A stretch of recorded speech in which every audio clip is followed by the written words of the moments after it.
नमस्कार. मी राजेंद्र गांगण. आज आपण पाहणार आहोत, की व्हॅल्यू स्ट्रीम मॅपिंगमधलं एक बँकिंग क्षेत्रातलं उदाहरण, की व्हॅल्यू स्ट्रीम मॅपिंग कशा पद्धतीनं बँकिंग क्षेत्रामध्ये वापरलं गेलं. लीनचा वापर कशा पद्धतीनं व्हॅल्यू स्ट्रीम मॅपिंग करून केला गेला. तुम्ही प्रत्येकानं बँकेत खातं उघडलं असेल.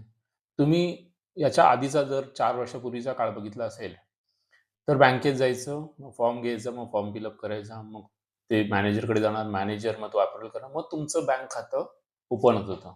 बरोबर आहे. आज किंवा तुमचं एखादं ट्रान्झॅक्शन करायचं असेल, पैसे कोणाला पाठवायचे असतील किंवा पैसे भरायचे असतील अकाउंटवरून तुम्हाला, तर बँकेत जाऊन स्लिप घ्या, स्लिप भरा. मग ती मॅनेजर अप्रूव्ह करेल, मग तुमचे पैसे त्या अकाउंटवर जायचे. आज तुम्ही तसं करता का? आज तुम्ही सर्वांनी पाहिलं असेल, की जीपे असेल, फोनपे असेल किंवा भीम असेल, तर डिजिटलायझेशनमुळे काय होतंय, की तुम्हाला ऑनलाईन के-वाय-सी केलात, तुमचं आधार कार्ड, पॅन कार्ड लिंक झालं, की त्या इमिजिएट तुम्हाला बँक अकाउंट तुम्हाला भेटतं आणि त्या बँक अकाउंटच्या माध्यमातून तुम्ही तुमचं सेव्हिंग किंवा ट्रान्झॅक्शन्स करू शकता. तर अशा पद्धतीनं जी बँकिंग इंडस्ट्री त्यांनी पाहिलं, की ग्राहकाला म्हणजे त्यांच्या एखाद्या व्यक्तीला बँकेत जाऊन उभं राहावं लागतंय.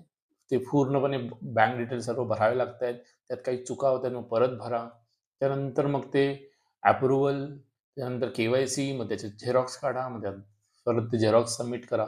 अशा पद्धतीनं खूप सारे डॉक्युमेंटेशन्स होतं.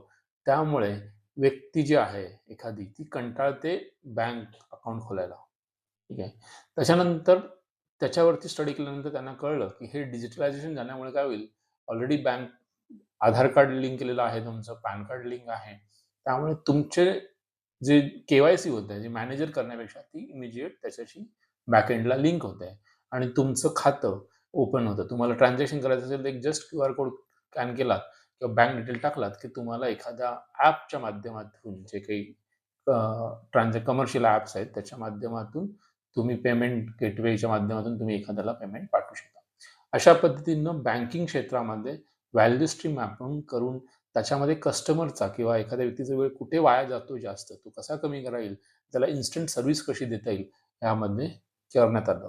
तर अशा पद्धतीनं लीन मॅन्युफॅक्चरिंग वापर करून या बँकिंग क्षेत्रामध्ये नाविन्यप्रमाणे करण्यात आलं.